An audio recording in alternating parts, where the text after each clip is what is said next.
Pozdravljeni. Zopet je na vrsti naš običajni komentar novic in tudi tokrat si bomo ogledali vse tisto, kar se je zanimivega zgodilo v preteklih dneh.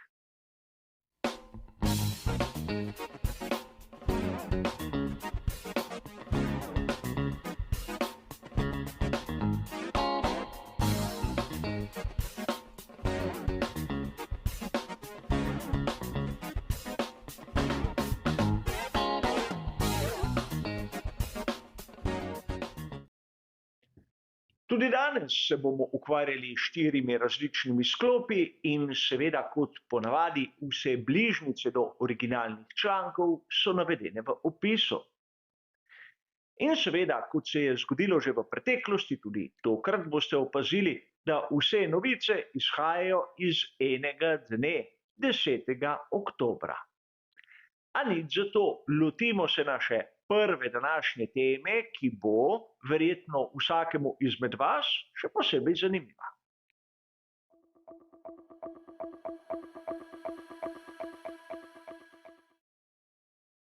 Kot poroča članek, ki smo ga lahko zasledili na spletnem portalu motosport.com, so pri FII opazili nekaj, kar je bilo verjetno nam navdušencem znano že kar nekaj časa. Namreč opazili so, da vozniki sodobne Formule 1 z neverjetno lahkotnostjo kršijo tiste razmejitvene črte same proge. In kar naenkrat je na dan prišel izjemno zanimiv predlog. Namreč, če ne bodo pri organizaciji dirke za svetovno prvenstvo Formule 1 kaj posebnega storili, bodo morda dotično dirko celo črtali iz koledarja. In neobvezno se tu omenja veliko nagrado Katarja in veliko nagrado Avstrije. A zanimiv pristop iz strani FIE, namreč namesto, da bi zaukazali kakšno učinkovito tehnično rešitev, kot na primer peščeno izletno cono, želijo, da organizator sam nekako reši ta zaplet, oni kot seveda krovna organizacija morajo pa potrditi samo homologacijo proge na to, ko se bodo spremembe zgodile. Izgleda, da pri FII hočejo nekako popraviti vtis, ki so ga napravili na veliki nagradi Katarja, kjer je bilo jasno, da s tisto spremembo robnikov, ki jih je napravil samovoljno organizator, niso bili seznanjeni. A seveda, sedaj, kot pravijo potoči, je prepozno zvoniti. Težava, katera je bila znana nam navdušencem že leta in morda bi dejali skorajda desetletja, se ne bo rešila z takimi pozivi. A videli bomo, kaj se bodo pri FII odločili v prihodnosti.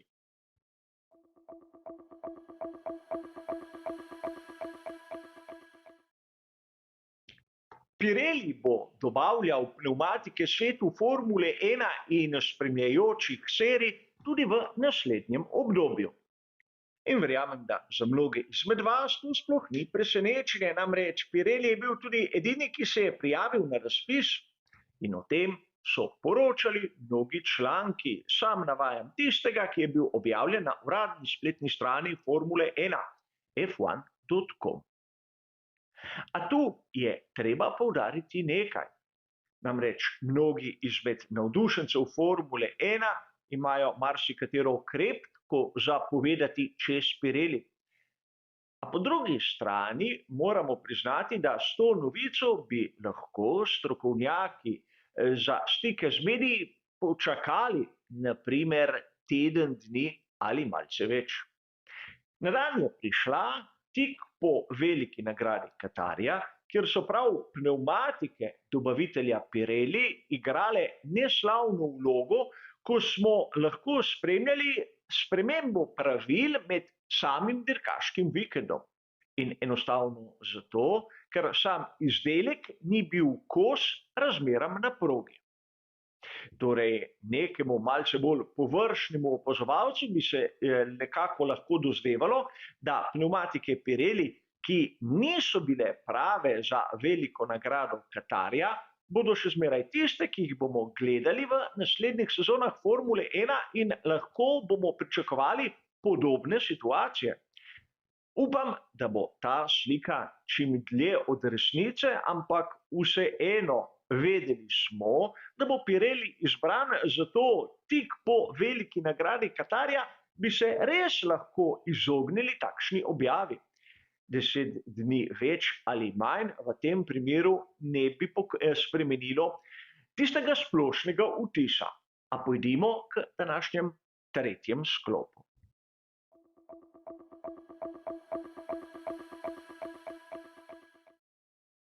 V našem tretjem sklopu se bomo pa malce ustavili pri nivoju motivacije, ki jo imajo vozniki Formule 1.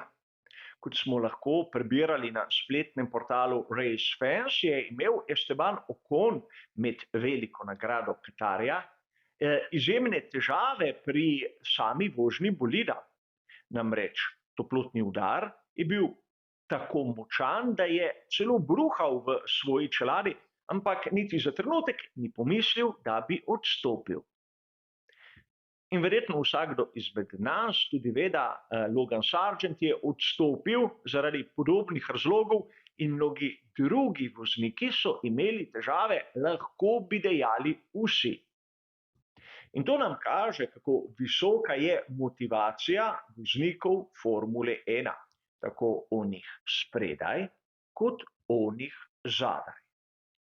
In mnogokrat se zgodi med nami navdušenci, da nekdo pripomni, kako je oni v bistvu počasen, ker je njegov čas na krog 2-3 desetinke počasnejši od, na primer, moštvenega kolega. Ampak se mi zavedamo, kaj pravzaprav pomenijo tisti 2 desetinki. In za vas imam v tem trenutku manjši izziv. Če imate štoparico, poizkusite to. Začnite, ker bi lahko posplošeno dejali, da krog v svetovnem prvenstvu Formule 1 traje tam okrog 90 sekund. Skušajte zaustaviti štoparico čim bliže 90 sekundam. Nekateri se bodo ustavili pri 91 sekundah, drugi pri 89, tretji pa nekje vmes. A izziv se nadaljuje, kajti drugič, ko boste to poizkusili, se skušajte zaustaviti čim bliže tistemu prvemu rezultatu. In seveda, sedaj ste poizkusili, kako to gre, samo če uporabljate en prst.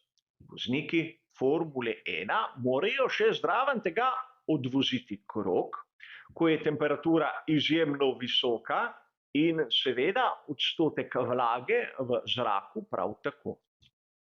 Torej, tudi tisti slabši, tisti, ki niso zmogli teh naporov, si zaslužijo vse naše spoštovanje, kajti pokazali so, da so pravi atleti, pravi športniki, pravi borci, ki se ne predajo kar tako. Namreč v nekaterih primerih smo lahko brali, da so po sami dirki za veliko nagrado določeni vozniki poiskali celo zdravniško pomoč. Ampak o tem verjetno je bilo bolj malo govora, kajti to lahko bi malce pokazalo organizacijo celotne velike nagrade tudi v slabši luči. A o tem malce bolj podrobno verjetno kdaj drugič. Pojdimo še k našem četrtem in zadnjem sklopu.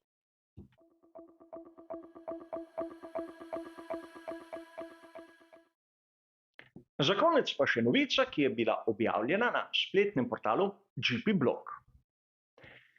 Lance Stroll verjetno med navdušenci Formule 1 ne uživa nekega statusa voznika prve kategorije, a kljub vsemu se mnogokrat znajde pod preiskavo in tako se je zgodilo tudi po veliki nagradi Katarja. Le da tokrat pod preiskavo je njegovo obnašanje izven samega bolida oziroma nekje vmes. Verjetno ste zasledili, kako je Lance Stroll po končani sekciji na progi zalučal volan v svoje mehanike. V drugi priložnosti je odrinil svojega trenerja in verjetno, kar je najhujši zločin, pred seveda predstavniki javnosti, novinarji, je na vprašanja odgovarjal z eno samo besedo, na kratko, malce osorno in skopo. Zato so se pri FII odločili Strola preiskati, namreč uporabljajo prav iste člene, ki so prišli še kako prav, ko po končani veliki nagradi Brazilije je Max Verstappen lepo odrinil Estebana Ocona, ki ga je malce izzival. Seveda predtem med njima je prišlo do kontakta na progi, ki pa tu seveda nima nobene vloge v sami zgodbi. Vemo, kako je bil kaznovan v navednicah Max Verstappen. In vprašanje je, ali bo Lance Stroll sploh dobil kakšno sankcijo. Zanimivo bi bilo, če bi bila ta sankcija hujša od tiste, ki jo je moral prestati sam Verstappen, ampak to sploh ni važno.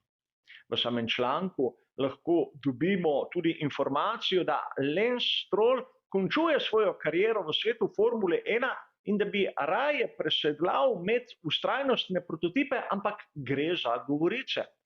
Sam bi raje dodal nekaj. Namreč izgleda, kot da vozniki ter predstavniki ekip nimajo več pravice izražati svojih čustev. Seveda, če so veseli, jih je lepo videti na posnetkih, kako proslavljajo, ampak obstajajo tudi težji trenutki, so trenutki, ko je lahko voznik frustriran in seveda, ko vse ne gre tako, kot smo si želeli, kdaj pa kdaj, nekomu popustijo živci. In sprašujem se, koliko časa bodo še vztrajali pri tem, da pravzaprav kamere sledijo vsakemu trenutku voznika na sami progi in tudi v garažah. Namreč nekje moramo postaviti mejo, drugače bodo s kamerami hoteli priti tudi na primer na stranišče. In pravzaprav Lancea Strolla razumem, kdo izmed nas ne bi bil frustriran na njegovem mestu. Tu ni treba posebej poudariti, da Lance Stroll ni Fernando Alonso, ampak verjamem tudi, da v njegovi družini so pričakovanja visoka in zato njegovo obnašanje, vsaj kar se tiče mene, ni nič čudnega. In konec koncev tudi nihče ni proti njemu praktično sprožil nobenega postopka znotraj same ekipe. Samo dobro misleči ljudje pri FII so se čutili poklicani in dolžni ukrepati. A o tem, kako se bo zgodba končala, bomo zvedeli verjetno v naslednjih dneh. In tako prišli smo do konca tudi današnjega komentarja novic. Hvala za vašo pozornost in nasvidenje.